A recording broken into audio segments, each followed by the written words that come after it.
السلام علیکم ورحمۃ اللہ وبرکاتہ۔ بسم اللہ الرحمن الرحیم۔ اللہم صلی علی محمد عبدک ورسولک وصلی علی المؤمنین والمؤمنات والمسلمین والمسلمات۔ ہمیں قدر کہا۔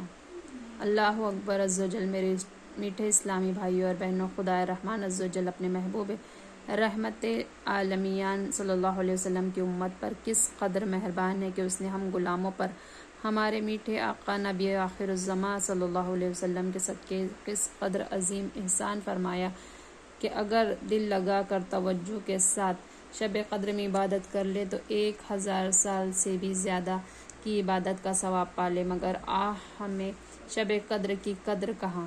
ایک صحابہ کرام علیہم رضوان بھی تو تھے کہ ان کی حسرت پر ہم سب کو اتنا بڑا انعام بغیر کسی خواہش کے مل گیا۔ انہوں نے تو اس کی قدر بھی کی، مگر ہم ناقدروں کو تو عبادت کی فرصت ہی نہیں ملتی۔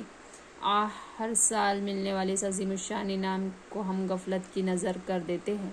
تمام بھلائیوں سے محروم کون ہے؟ حضرت سیدنا انس بن مالک رضی اللہ تعالیٰ عنہ فرماتے ہیں کہ ایک بار جب ماہ رمضان تشریف لایا تو تاجدار مدینہ سرور قلب و سینہ صلی اللہ علیہ وسلم نے فرمایا، ہمارے پاس ایک مہینہ ہے جس میں ایک رات ایسی بھی ہے جو 1000 مہینوں سے زیادہ افضل ہے۔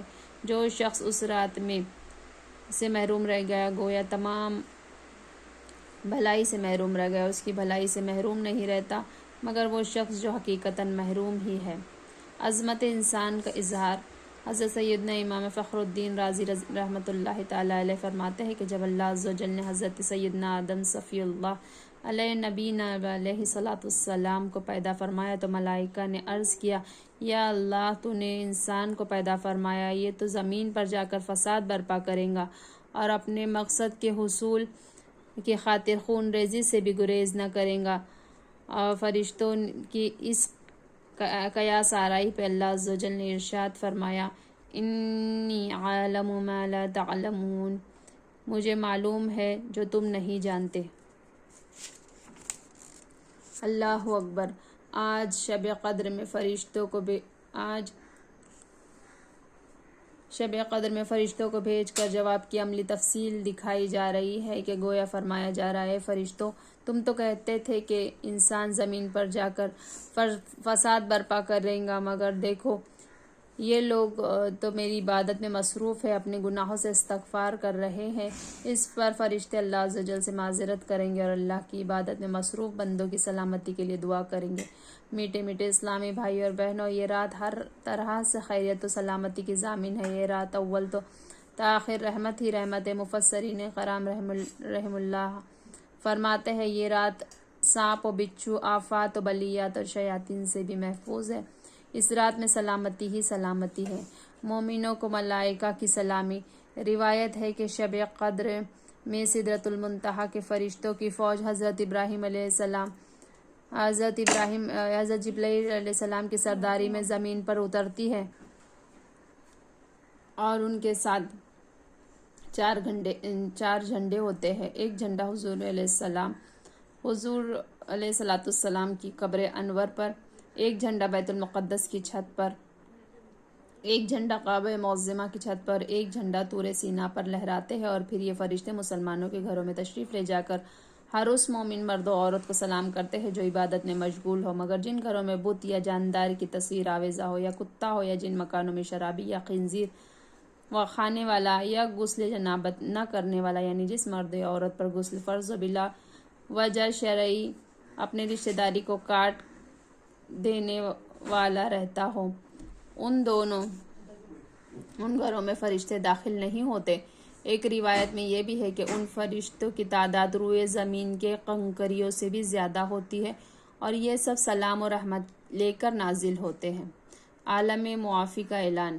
ایک اور طویل حدیث میں ہے جسے حضرت سیدنا عبداللہ ابن عباس رضی اللہ تعالیٰ عنہما سے روایت ہے کہ اس میں شب قدر کے بارے میں سرکار مدینہ سرور قلب و سینہ صلی اللہ علیہ وسلم کا فرمان عالی شان نقل کیا گیا ہے کہ جب شب قدر آتی تو اللہ عز و جل کے حکم سے حضرت جبرائیل علیہ السلام ایک سبز جھنڈا لیے فرشتوں کی بہت بڑی فوج کے ساتھ زمین پر نزول فرماتے ہیں۔ اس سبز جھنڈے کو کعبہ معظمہ پر لہرا دیتے ہیں۔ حضرت جبرائیل علیہ السلام کے 100 بازو ہیں جن میں سے 2 بازو صرف اس طرح اسی رات کھولتے ہیں۔ وہ بازو مشرق کو مغرب تک میں پھیل جاتے ہیں۔ پھر حضرت جبرائیل علیہ السلام فرشتوں کو حکم دیتے کہ جو کوئی مسلمان آج رات قیام میں، نماز میں یا ذکر اللہ میں مشغول ہو اسے سلام و مصافحہ کرو، نیز ان کی دعاؤں پر آمین بھی کہو۔ چنانچہ صبح تک یہی سلسلہ چل رہتا ہے۔ صبح ہونے پر حضرت جبرائیل علیہ السلام فرشتوں کو پھر واپس چلنے کا حکم صادر فرماتے ہیں۔ فرشتے عرض کرتے ہیں، اے جبرائیل علیہ السلام، اللہ عز و جل نے اپنے پیارے حبیب احمد مختار صلی اللہ علیہ وسلم کی امت کی حاجات کے بارے میں کیا کیا؟ حضرت جبرائیل علیہ السلام فرماتے ہیں، اللہ عز و جل نے ان لوگوں پر خصوصی کرم فرمائی اور 4 قسم کے لوگ کے علاوہ تمام لوگوں کے گناہ معاف فرما دیا۔ صحابہ کرام علیہ رضوان نے عرض کیا، یا رسول اللہ صلی اللہ علیہ وسلم، وہ 4 قسم کے لوگ کون ہیں؟ ارشاد فرمایا، ایک تو عادی شراب، دوسرے والدین کے نافرمان، تیسرے قطع رحمی کرنے والے یعنی رشتہ داروں سے رشتہ توڑنے والے، چوتھے وہ لوگ جو آپس میں بغض و کینہ رکھتے ہیں اور آپس میں قطع تعلق کرنے والے۔ بد نصیب لوگ۔ پیارے اسلامی بھائیوں اور بہنوں، دیکھا آپ نے شب قدر کس قدر عظمت والی رات ہے۔ اس رات میں ہر خاص و عام کو بخش دیا جاتا ہے، تاہم کچھ لوگوں کی بدقسمتی کا یہ بھی روایت بالا میں ذکر ہے، جیسا کہ گھروں میں تصاویر آویزاں کرنے والے، گھروں کے اندر کتے رکھنے والے، بے غسل رہنے والے، شرابی، ماں باپ کے نافرمان، قطع رحمی کرنے والے اور آپس میں بلا کسی شرعی مجبوری کے کینہ رکھنے والے وغیرہ اس عام بخشش سے محروم رہ جاتے ہیں۔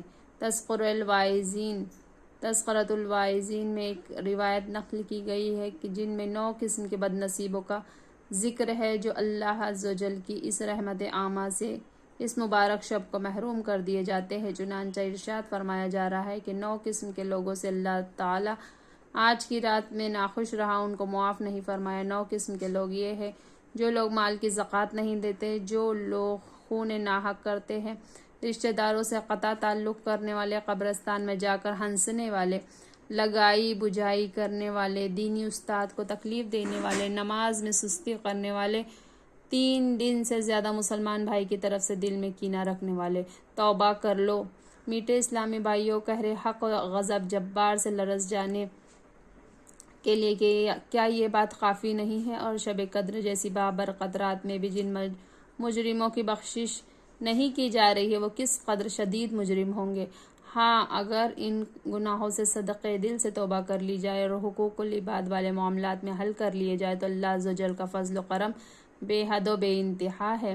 لڑائی کا وبال۔ حضرت سیدنا عبادہ بن صامت رضی اللہ تعالیٰ عنہ سے روایت ہے کہ میٹھے مکہ مدینہ آقا صلی اللہ علیہ وسلم باہر تشریف لائے تاکہ ہم کو شب قدر بتائے کہ کس رات میں 2 مسلمان آپس میں جھگڑ رہے تھے۔ آپ صلی اللہ علیہ وسلم نے ارشاد فرمایا، میں اس لیے آیا تھا کہ تمہیں شب قدر بتاؤں، لیکن فلاں شخص جھگڑ رہے تھے، اس لیے اس کا تعین اٹھا لیا گیا ہے اور ممکن ہے کہ اس میں تمہاری بہتری ہے، اب اس کو آخری عشرے کی راتوں میں ڈھونڈو۔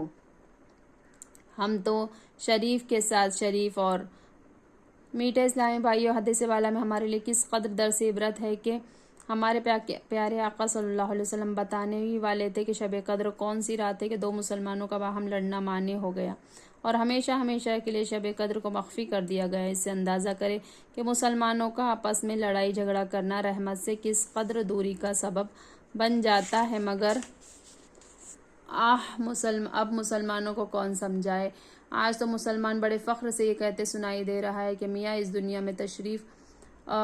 دنیا میں شریف رہ کر گزارا ہی نہیں، ہم تو شریفوں کے ساتھ شریف اور بدمعاش کے ساتھ بدمعاش ہے۔